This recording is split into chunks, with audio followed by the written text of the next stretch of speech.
Think about the last time you walked into a conversation still carrying something from the meeting before it.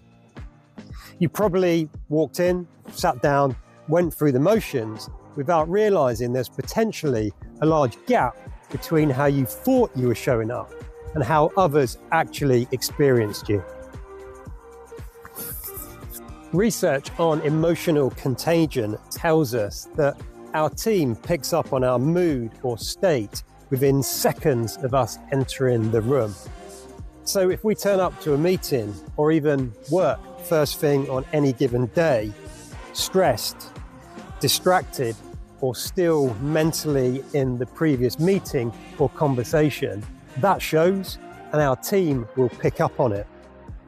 And as I said in the last episode of the Leader's Kitbag, states are contagious.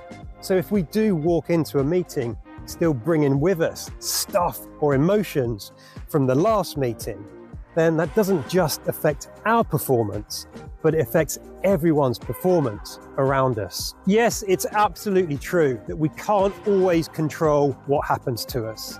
A difficult conversation or frustrating email perhaps. But what we can absolutely control is what we do in the moments before we show up for our customers, colleagues, or people that we lead. And it doesn't have to take long. Just 30 seconds can be enough to reset our state. And one of the best tools we have to manage our state is our breathing. And yes, I know you've probably heard of breathing exercises before, as had I, and I really genuinely wanted to use them. But there was a problem. In the moments when I really needed to use those breathing exercises, I'd always forget because there was no trigger or prompt to help me. And I suspect the same is probably true for you, right? And when we're under pressure, our sympathetic nervous system fires up. Our heart rate rises, our thinking narrows, and we become much more reactive.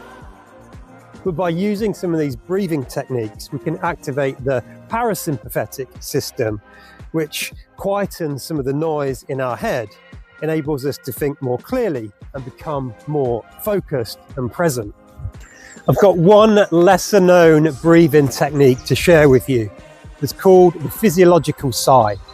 And here's how you do it. You take one long, deep breath in through your nose, completely filling your lungs. Then you take another shorter breath in through your nose before doing a big exhale, making a sigh as you do it. Done deliberately, it creates one of the fastest calming responses your nervous system is capable of. Now, this is where we get super practical. Knowing about these breathing exercises and actually using them when we need them are two very different things. So if you want to close what I call the knowing-doing gap, here's how to do it.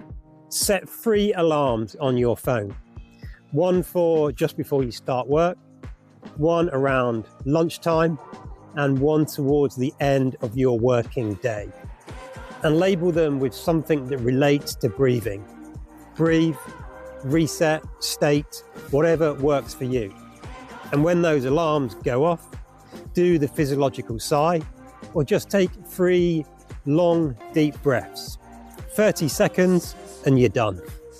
And this isn't about sitting underneath a tree, creating a meditation practice. It's about building the habit of pausing before we show up for other people. And over time, you won't need the alarms because the pause becomes automatic. Leadership asks a lot of us.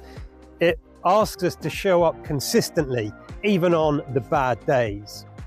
And as I said at the start of this episode, whilst we can't always control what's on our plate, we can control how we show up, what energy we transmit to other people, and our state when we walk into a meeting. And sometimes 30 seconds is all it takes. That's it for today's episode of the Leader's Kitbag. I hope it's been useful. And as always, look after yourself and those you've got the privilege and responsibility to lead. Until next time, lead on.